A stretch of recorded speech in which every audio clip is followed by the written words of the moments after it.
There is a lake in Africa so deadly, it turns animals into stone. It is called Lake Natron, in Tanzania. Its waters are super salty and extremely alkaline, with a pH as high as 10.5, nearly like ammonia.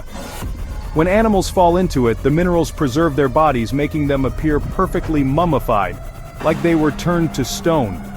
It is not magic, it is creepy science.